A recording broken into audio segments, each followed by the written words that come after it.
tell you that when I ran for office in 2014 and 2022, the only thing that people wanted to talk about when I knocked on the door to introduce myself was the shoe store. Wow. And everybody was like, I got my grandmother got his shoes there, my grandchild got his shoes there. So it was really a wonderful story. But what I wanted to talk to you about today is something that not many people knew about. And that is that the three of you are veterans. Uncle Sal was a veteran. He was in the Army, right? Right. And he was an engineer, and he built bridges. And I remember the one story he told me that the one time he saw action was when the enemy had bombed one of the bridges he just built. So they had just bombed a bridge that he built, and he was hiding for cover. I remember him telling me that story. So that was the one time he saw action. My father was in the Merchant Marines, which was one of the toughest divisions to be in, but he was always, he never saw action, my father. He was stationed in Sheepshead Bay. He went back and forth Monday through Friday, was home on the weekends. He worked for the company psychiatrist, and he felt bad that he was never drafted and went overseas, so he never took any veterans benefits. So whether it was as simple as a credit for property taxes or whatever, or going to the VA, I don't think he was eligible for that because he never saw action. But he was always, I think, almost ashamed because he knew what you went through, and you were drafted into the Korean War. So I remember you telling me the story about when you got the letter or Grandma got the letter. What happened that day? Well, I just come home from vacation, and my mother had a funny look on her face, and I couldn't understand why, because she never looked like that. And she handed me a letter, which I'm going to explain. Yeah. So I opened the letter. Who was it from the draft board? Wow. And they said, "Greetings. You are now a member of the United States Army." Wow. And so how old were you about then? 21. 21 years old. Wow. So you were drafted. And so what were the instructions? What did you have to do? I remember you telling me something about Grandma going down to the ferry with you. Well, the way I like talking this part of the story. Okay. At that time, the Verrazano Bridge wasn't built yet. Of course not, yeah. So the only way to get to the other side of the bay was by ferry. Yeah. So my mother and father said goodbye to me in New York, Staten Island. The ferry terminal? Ferry terminal. Yeah. And I said goodbye to my father, who I loved very much. But when I said goodbye to my mother, I hugged her. But I didn't want to let go. Yeah. Because I knew if I let go, I was on my own. Wow. I'm ashamed to say I never made my bed when I was home. I never I never washed my clothes. Wow. I did nothing but eat. So that was my story. But I remember part of that story when you said goodbye, that she gave you something. Oh, she gave me a miraculous medal. Which you're probably wearing today. Right. You still wear it today? I wear it, only time I take it off is when I have an operation. Wow. Okay. So But that miraculous medal of Mary. I feel, right? I feel as if that medal took me through the war. That's how I feel. Yeah, I'm sure that it did. I'm sure that it did, because I know that you it prayed did. a lot, going, during, and after. So you go on your way, and you went to some place in the United States. Fort Devens, Massachusetts. And that's where you did your training. Right. And did you have any idea like where you were going to go? Like, no, okay. they didn't. They never told us. So, and you were part of the Army? Yes. Okay, you're part of the Army. So they never told you you're training. You're doing combat training. That's so right. So you know you're going to the front lines. Not, or you didn't even know that? Not Okay. really. I All didn't know that we were going to the front lines. So you were there for however long? How long was that? I would train? say about 3 months. Okay, 3 months. And this is during the height of the war. That's right. So you knew there was action, you knew you were going to see action, at least that. And then you go overseas. You go on a ship. Right. And where did that go? I don't remember. That went to We left from California. Oh, wow. So you flew to California. Okay. Right. That makes sense. And Yep. then we got on a boat. We were 30 days on a boat Oh, my goodness. going to, What was that like? it was kind of crowded, let's put it that way. Wow. And the stench wasn't so hot. Wow. So I remember we had to get off the boat in Incheon, Korea, with a full field pack, which is 60 pounds. And we had to go down the side of the ship because all the docks were bombed out. Oh, my goodness. So your boat gets there and you see all this destruction and you know you're going to war. And Oh, you're yeah. climbing down ladder ropes? Ladder Yeah. ropes. And because there wasn't any, Wow.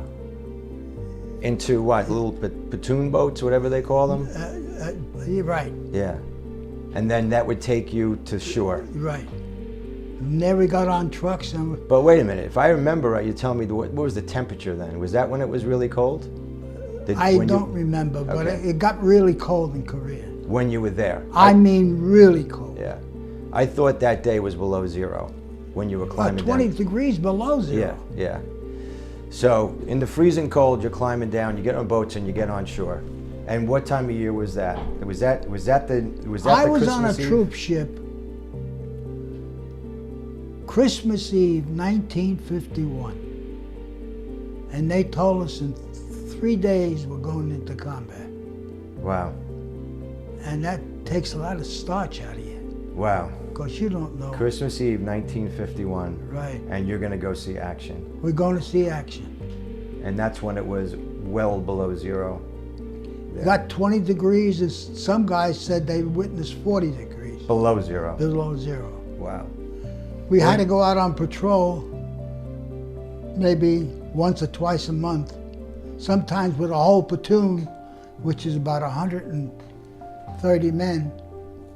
And then we had to sometimes we had to go out on patrol with just four other men, 5 men total.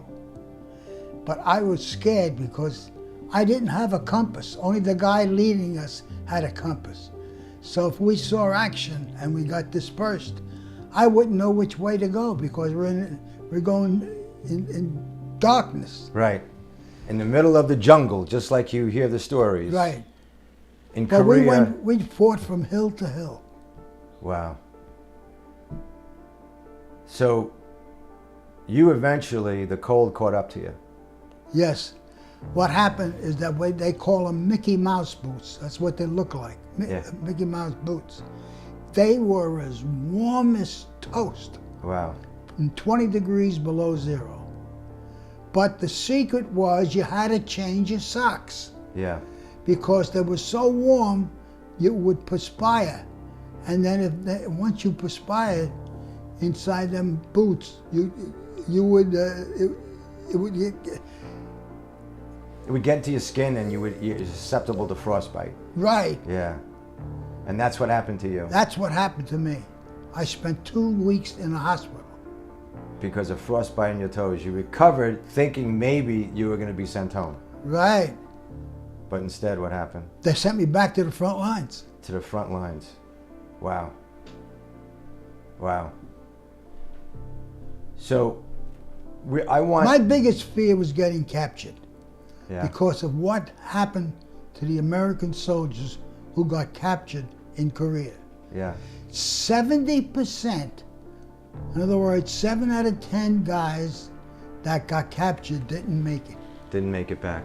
No, Yeah. because they tortured them to death, and then they didn't feed them either. Yeah. And they didn't give them any medical supplies. So you all knew that when you were all fighting. You knew that Yeah, was the that's worst why thing. I was scared Yeah. stiff. Yeah. I said, God, if you're going to take me, take me. Yeah. But don't let me get captured. Yeah. So this was a day after day. You never knew when you were No. going to be called to action. We didn't know if our squad would be called, if our platoon would be called, or we didn't know if our company would be. Yeah. I remember one time going up a hill. We were going up a hill, And we're at the bottom of the hill, and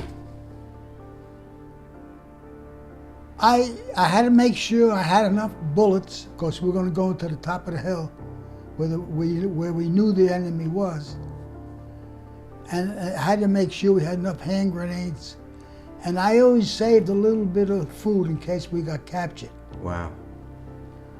So we started up the hill, and then what happened is that the mortar fire comes in on us. But it was our mortar fire, Wow. not the enemy's mortar fire. Wow. And one of my good friends got killed. Aye. Wow.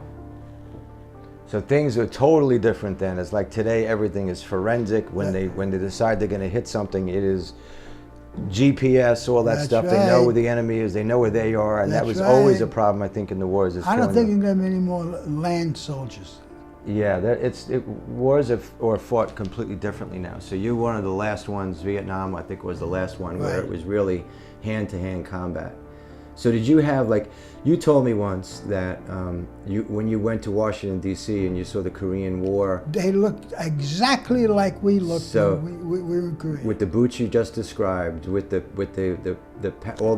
pack that you had, the 60-pound pack, that was exactly what it looked like, which is amazing. So that must have been incredible for you to see, bringing back these unbelievable tough memories. A real good friend of mine, his name was Anthony Tobio. Yeah. He found God in the Army. Yeah. He found God in the Army. So one day, a tank approached us, all of us guys in our platoon. Wow. And he started up the hill, because all the fighting was done from hill to hill. Yeah. He gets to the top of the hill and he starts firing. At the tank? No, he starts firing across the valley into the enemy. Yeah. And the enemy didn't like that, so they put artillery in on us. Wow. And when you get an artillery shell, it shakes the whole mountain. Yeah. The whole mountain it shakes. Yeah. And he got a direct hit on his bunker, and that was it. Wow. But that's what he was inspired to do, or that's what he was instructed to do? They told him go up there and fire, but was he just? No, we were going to approach the hill Yeah. with a platoon of men, Wow. which is about 40 men. So this is Memorial Day, and a lot of people will, have parades and honor the veterans and the people that were lost, and which is a wonderful American tradition, and it's really for people like you. But to me, knowing you my whole life, Uncle Louie, every single day is Memorial Day for you. Absolutely. Because I'm glad you said that. but it is. It's because I know that a day doesn't go by, not one day goes by without you praying for and thinking of the friends my two good friends who got it. Your two good friends who got it, and the rest of the platoon who got it. A lot of people didn't make it back. So you were always telling me, you don't want to do this, or you don't want to go here, because, like, they wanted to honor you with a banner once, and you wouldn't do it because, a parade along the avenue, actually, because of your respect and admiration that you have for the people that were left behind that never made it back. And to the men who, God forbid, lost a limb, Yeah. or two limbs, or an arm, or got. And their whole lives were changed. Or One of ended. the guys, some soldier that wasn't in our company, he caught a grenade above his head with his two hands, and it went off, and he got part of his face ripped away. Wow. And he got blind. He survived it. No, he survived, yes. Oh my goodness. Wow. Wow. And so this went on for, I don't know if it was a year that you were with the Army, I don't remember, or 2 years, but it was, once you were there, you were fighting basically, potentially every single day. So I wouldn't say every single day, but I would say. no, you weren't fighting every day, but the potential to fight was That's right. every day. A day wouldn't go by where it wasn't a chance where you would fight. We couldn't That walk. I can't imagine being able to sleep, but what you guys would be talking about, you know, everyone was there to try to survive. You're defending the country, you're fighting for the country. And I think I guess you get caught up in that, so that I would imagine that helped a little bit, but the fact that this was your new reality, your new world, that you left where your mother was making your bed every day, and now you were there to survive. I don't know how you made that transition, but I know that I had to make it. you I had was no ordered. choice. You had no choice. And that you still to this day, like my father, say the rosary every single night. Every night, I don't miss. You don't miss the rosary every single night. And your sister, who is the surviving sibling, she says the rosary every night. So you were brought up in faith. Grandpa was a Protestant. I know that Grandma was a Catholic, and you had the little St. Mary's Church right down the block from where you lived, right? Half a block. Half a block. So, so it was really basically your faith that got you through that.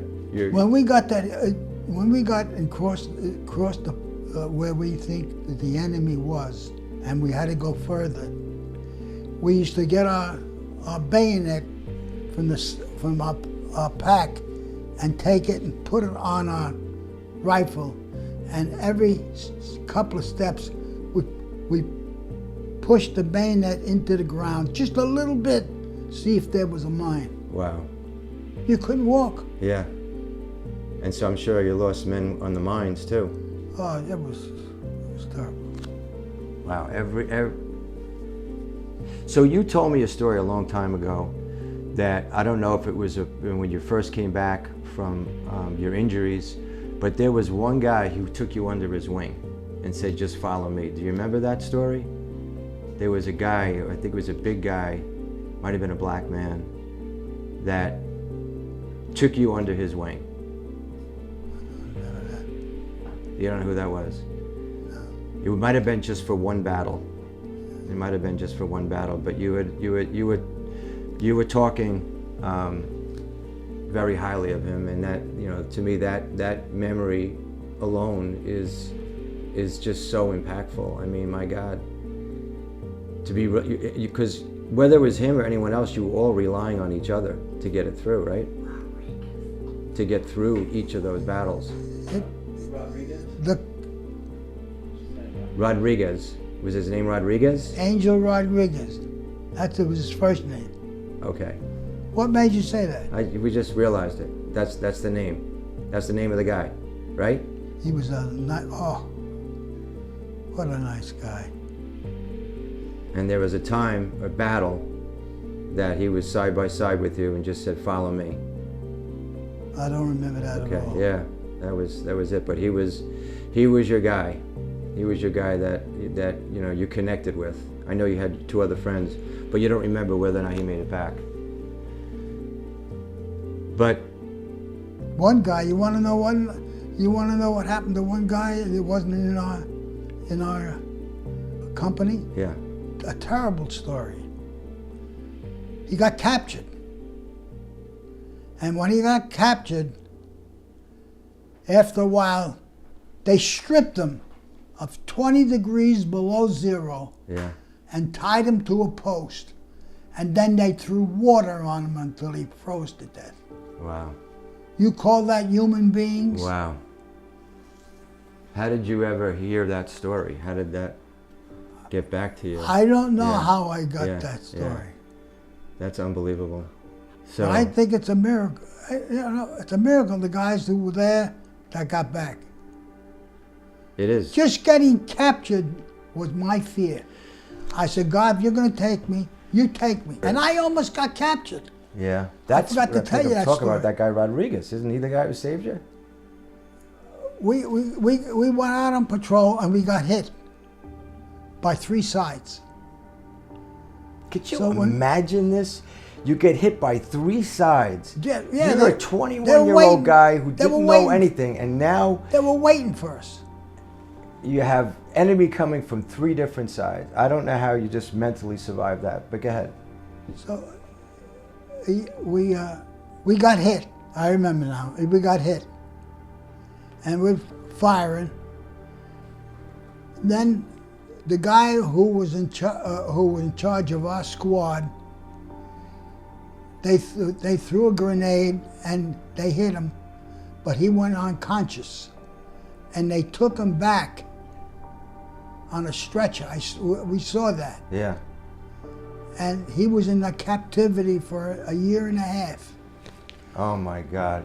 He got captured and he spent a year and a half. Do you know if he made it back? Yeah, he made it back. I kept in touch with him. Wow. Oh my goodness. So he was in your infantry. So I was only about maybe 10 feet away from him. When he got captured? Yeah. Wow. I could have been me. It could have been you. And you're holding on to your medal, I'm sure. I tell you, Uncle Lou, this is really hard. I mean, I just can't imagine. So, I never knew any of this. You're my uncle. I didn't know any of this. I didn't even know you were in Korea. And then one day we're having, wow, this is hard. We're having Thanksgiving dinner. And I don't know how many years ago it was, maybe 25 years ago, 30 years ago. And out of the blue, you started talking about the Korean War. And you talked about some of the things we just talked about today, about the ship, about how cold it was coming down the ropes, about people getting captured, and you fear getting captured. And I had no idea, because you never talked about it. Well, it was something that you kept to yourself. Yeah, well. But now, after that day, and I remember Aunt Betty crying, your wife, my Aunt Betty, crying when you were talking about it that day. And then things, I think, changed for you. I don't know if you were already a member of the Korean War veterans, whatever platoon it was, and you found them here on Staten Island. But you then took your story, and your fellow soldiers who saw action took their story, and you went to the public schools and the Catholic schools on Staten Island. And I talked to 30 schools.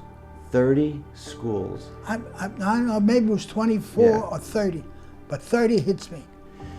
Telling them the basics of the story about going and not knowing where you were going, training, going to 40 degrees, seeing battle and stuff like that. And I have spoken to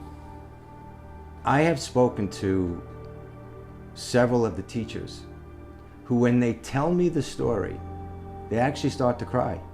And they say how much the kids, now, you know, they had to be old enough, so they're basically middle schoolers, so 7th and 8th graders. How they listened intently. Right. Quiet. Right. Because they never heard anything like it. Because there is nothing like it. You're 95 years old and really in amazing health, thank God. And you have these memories that you're willing to share, that people need to hear. What this country went through. The men who fought the early wars, hand-to-hand combat, is something you can't, you think it's like it's like Caesar or Alexander the Great, you know, fighting hand-to-hand. I can't even imagine it. And you're not really a tough guy, but you had to do what you had to do. And I know that you're always praying for these people, all your friends who you lost. All the time. I get into and I just wish I could tell you that and you're very modest and you don't want to talk about your own experience. But what you did is really so special, so unusual, so powerful, that I think that's why you get that attention from these young students listening to that, because they don't know that this ever existed, that this could ever happen. And I'm just so glad that you can tell your story. And I'm happy, and I'm very proud that you're my uncle. Wow, gee, thank you. Well, you know, the Tirone boys were just raised incredible, and they've have a lasting impact on Staten Island. A lasting impact. The shoe store, I told you before when I ran for office and people talked about how you ran your business. The ethical, the integrity, making sure, you know, teaching me the customer's always right. And always doing the right thing. I used to bring shoes to a parking lot on the other side of the island. Well, guess what? Because a girl was going to be put on report if she didn't have her shoes that day. So that night or afternoon, the day before, I went out to the parking lot and met the mother and the child, and a few times to give them the shoe that they needed that wouldn't go on report. Well, every once in a while on Facebook, someone will post a memory of Staten Island. So every month, someone will take a picture of Tirone Shoe Store and say, do you remember? And everyone says, oh, I got all my shoes out there. And I saw that story. A woman actually said that one of the owners, she didn't remember your name, actually drove to the South Shore. See, then I'm telling the truth. Telling the truth, and delivered my daughter's shoes to us in the schoolyard so that she wouldn't get into trouble. So I just really am, I'm overwhelmed. I'm in awe of actually being part of the family, because all three of you and my two aunts. Well, I started from the bottom. I started from the bottom, which means I used to shine shoes for 10 cents, hoping I'd get a nickel tip. Wow. And that's how we started in the shoe business. Yeah. Through my father, may he rest in peace. He worked you hard, but then he gave you the opportunity in 1949. He put the shoe shop from the front of the store to the back of the store on 204 Richmond Avenue. That's exactly right. And you guys took the front of the store. That's exactly right. And that's how the story started. So a lot of people know Tirones, they love Tirones. Anything else you want to say? I mean, this has just been fantastic. I think we covered all the bases. We sure did. But I'm not a war hero. You don't want to be looked at that, but you were there. You were right in the middle of it. You were the person who saw all the action. You were the person who fought for the country, and in the most almost barbaric way possible, where it was hand-to-hand combat. I'm thankful to God that you're here to tell that story. Yeah. Well, it was a real nice session. I enjoyed it. I hope it sent a little light on some of the mothers and fathers. If their child is going on a road and it's getting off track a little bit, just pray. Just pray that they get on the right track again. It'll happen. Don't give up, but keep praying they go on the right track. That's beautiful. Thank you, Uncle Lou. Okay.